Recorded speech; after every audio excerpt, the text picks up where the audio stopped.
Hi, ano po ba ang messages ni God today sa atin from Mass? Okay, number one, what we value in life influences our choices.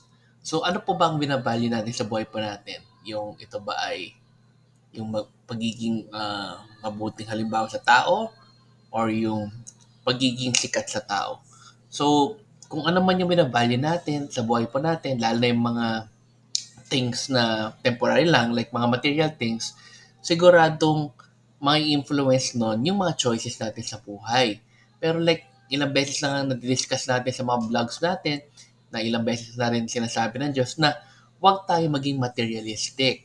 Huwag tayo mag-store ng mga bagay na hindi naman natin madadala sa langit. Kumbaga, kung nabigyan tayo ng biyaya financially, itulong po natin sa ibang kapwa po natin kasi may rason rin po yun kaya binigyan ng Diyos yun po sa atin. At dapat hindi tayo mag-store ng mga material things dito sa mundo na to.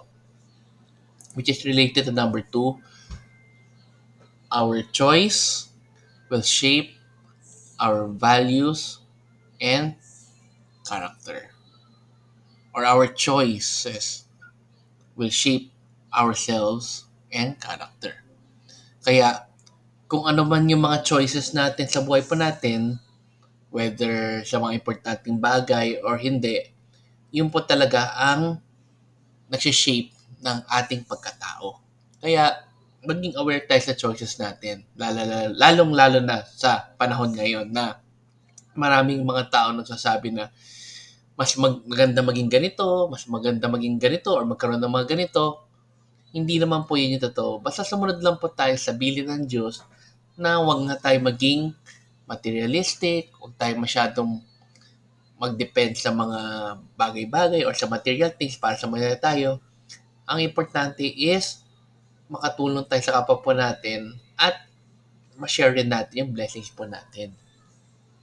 Which leads to number 3, the good deeds or things we choose to do are the treasures we deposit in heaven. Ayan. So, mas importante po talaga na gumawa po tayo ng mga kabutihan, hindi lang po sa kapwa po natin, pati sa mga nangangailangan. Kasi, yun na rin ang way natin na pagde-deposit ng mga treasures in heaven. And lastly, do not store earthly treasures in this world. Simply put, do not be materialistic. Wag na wag kayong magre-rely lang sa material things for your happiness kasi hindi naman po yun ang tunay na happiness. Kaya, wag na wag po natin gawin yun or kung may pagkakataon tayo talaga na meron tayong sobra, itulong natin sa kapwa po natin. Which is, gustong-gusto ng Diyos. Plus, wag na wag natin papaalam sa madla. Okay, so hopefully may natutunan kayo today. And let's end again with a simple prayer in the name of Father, Son, and Spirit. Amen.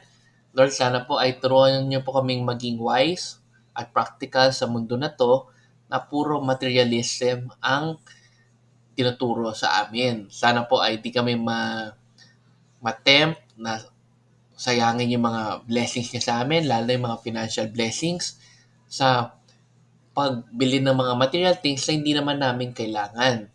Sana po ay maging wise po kami na kaysa ibili ng luho, yung mga blessings na binibigyan niya po sa amin, itulong na lang po namin sa kapwa po namin. Kasi may dahilan rin po, Lord, yung pagbigay niyo po ng financial blessing sa amin. At sana maging tool kami for your grace.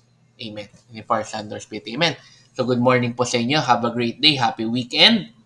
And let's end again with a simple Thanksgiving daily thank you prayer. Lord, thank you very much for all the blessings that you are giving us every day. Thank you for our food, safety, security, guidance, and all your blessings. Please avoid us getting sick from all illnesses and forgive us for all our sins. Lord, I pray that all our hopes and dreams will come true in your own time. Again, Lord, thank you for all the blessings that you have given us. Amen.